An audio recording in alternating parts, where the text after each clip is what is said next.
Yeah, what up?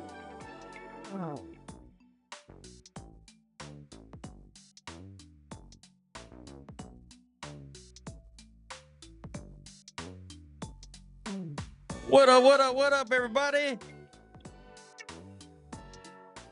All right, so picture this. You're driving home, thinking about dinner, maybe vibing to your favorite song, and then out of nowhere, a stolen truck comes flying past you. Police sirens wailing behind it, chaos, destruction, and guess what? By the time it's over, you're on the hook for the damages, even if you weren't involved. Welcome to today's podcast episode, Mike Manifestations, where we break down the wildest, the realest, and the most shocking stories happening right now. Trust me, you don't want to miss this one. And hey, before we dive in, guys, don't forget to like, share, and subscribe to the YouTube channel. We're at over 100 subscribers right now. We're trying to bump that up because this is where all the stories are that need to be heard. So let's jump into it. Yeah.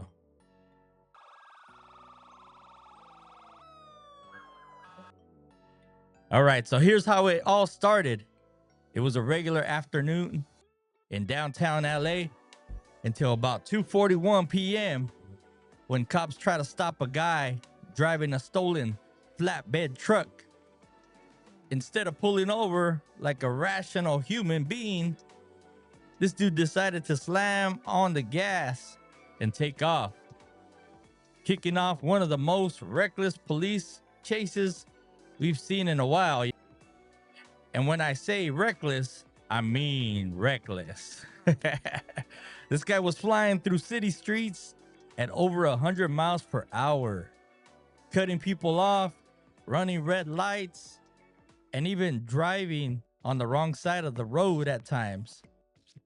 I mean, at what point do you think you're to yourself, yeah, I can totally get away with this? Right? It's crazy, bro. Spoiler alert. You can't, bro. Once you get the ghetto bird on you and everything else, it's a done deal, bro. The chase tore through multiple cities: Whittier, Pico Rivera, Norwalk, Santa Fe Springs, just absolutely terrorizing anyone in his path. And let's talk about the people on the road. Imagine you just driving home from work, listening to your favorite podcast, Mike Manifestations, and boom, this lunatic comes barreling past you with a dozen police cars right behind him. That's nightmare fuel right there. So how did it all end?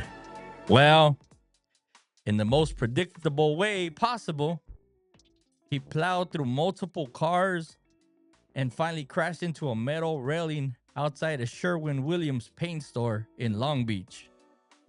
Man, this guy was just plowing through cars that were in his way. And I mean, this truck, this flatbed was, they're heavy vehicles. So he was just, plowing through all these cars and just pushing them through just trying to get by. And if that wasn't enough, after all that destruction, he actually tried to run away on foot. I mean, come on, man. And what's crazy about it is like he first just got out the flatbed truck and just was walking. I guess the police had kind of had it like in surveillance mode, so there wasn't anybody like really on his tail at the time. But he just walked out casually and I guess thought he would blend in with the crowd or the people. But of course, he didn't get far. Police officers swarmed in, took him down, cuffed him right there. And, that was it. But so let's break down the damages because, oh boy, there was a lot of it. Several cars completely totaled, I'm sure.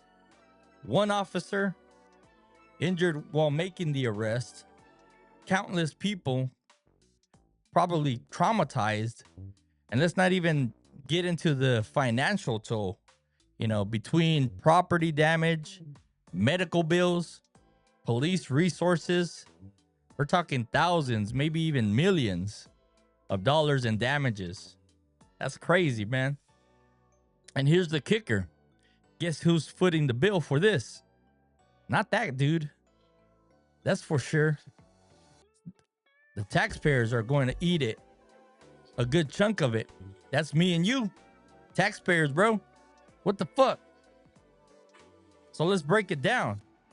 When a reckless chase like this happens, emergency response costs skyrocket. Police overtime, that's on us. Fire department response for accidents, yep, we pay for that too. And don't forget about hospital bills when suspects or bystanders are injured. If the suspect doesn't have insurance or assets, taxpayers are often absorbing the medical costs of that. Then, of course, there's the damage to public infrastructures, traffic lights, road signs, even police vehicles. Those repair costs come straight from the city and state budgets, which, you guessed it, are funded by who? Us taxpayers, bro. Yep. So while this guy is facing charges, the reality is we are all paying for his terrible decisions one way or another. That's crazy, huh? It's like, man, we're paying for these fools to act a fool. Oh, and it's not looking good for him, folks. Here's what he's probably looking at. For one, evading police, up to 3 years in prison just for that. Grand theft auto, another few years added on to that. Reckless endangerment, big trouble. Hit and run, major charges. Assault with a deadly weapon, yep, that truck became a weapon the second he started using it to plow through traffic and plowing through these cars like nothing. Now, depending on his record and how hard the prosecution goes, he could be facing anywhere from 10 to 25 years behind bars. And, just depending on his record, he can be in there for maybe even more than that. And let's be real. If any of the victims file lawsuits, he's going to be dealing with civil suits on top of the criminal charges as well. So let's talk about why. It's like, why do people run? I mean, if you steal a car, okay, it's a bad decision, right? But why make it worse by leading police on a high-speed chase? Is it you don't want to get caught for stealing a car? You don't want to get caught for whatever? Some of these are just like domestic violence cases or something, and they just tend to just flee. Are you really that scared of getting caught? Because trust me, it's always going to be worse when they get caught or they catch you after a pursuit. People panic. Others think they have nothing left to lose, so they just go on and do what they can to get away, Some might have drugs or weapons in the car. But let's be real.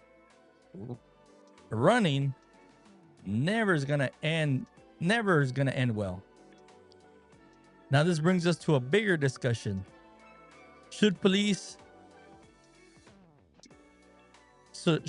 chases put too many innocent lives?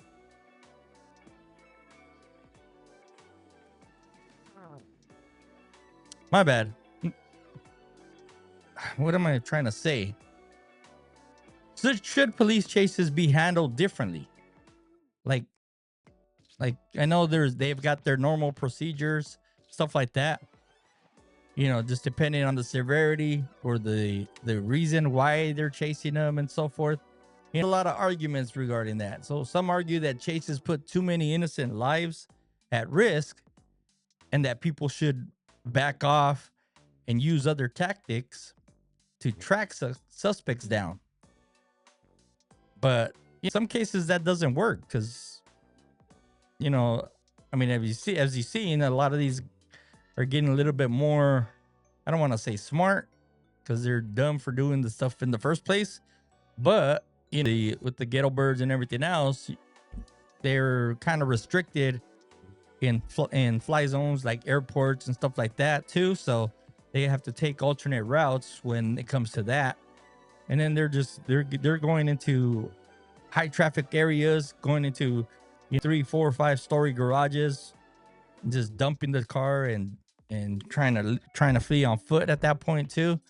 Shopping malls and stuff like that in the parking lots, especially if these police officers aren't on their tail and they just dump the vehicles and stuff like that. So anyways, so others say that if we go too soft, criminals will just take advantage of it and just do it more often because they're catching on to the procedures, what the law enforcement can and can't do. To be real, it's a tough call. On one hand, the danger to bystanders is real. On the other hand, we don't want a system where criminals think they can just drive away and face no consequences as well. What do you think? Should police chases be restricted? Should they be harsher punishments for people who flee? Or do you think things are fine the way they are? It's crazy because it's a thin line as far as where, leaning one way or the other. But drop your thoughts in the comments. Send us a message, hit us up, social media. And also, like I said, don't forget to like, share, and subscribe to our YouTube channel. Your support helps us keep bringing you these deep dives into the biggest stories out there right now. But yeah, there's other stuff going on too as well. Controversy, the Yankees baseball bats and stuff like that. But I know they've taken care of that already recently. But anything that you guys want to hear or listen, or any subjects that you guys feel, close to heart and stuff like that, let me know. We'll discuss them.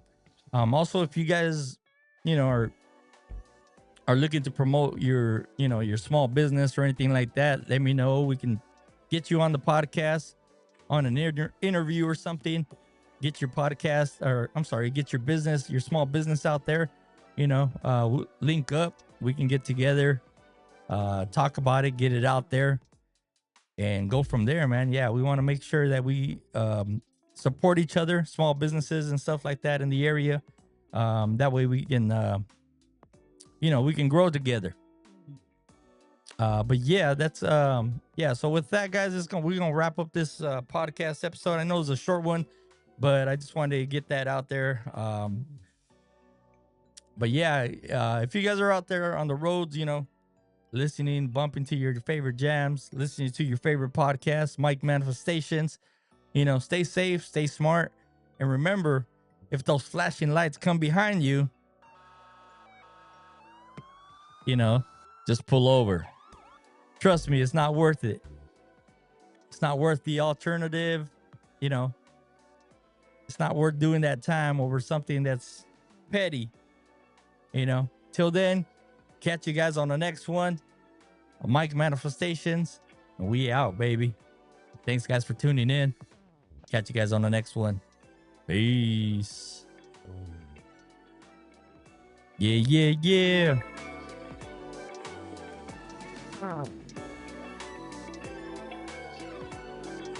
Those of you that are still listening, guys, to the podcast, thank you guys for your support.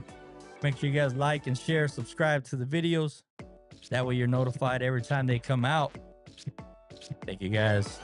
Love you. We out. Peace.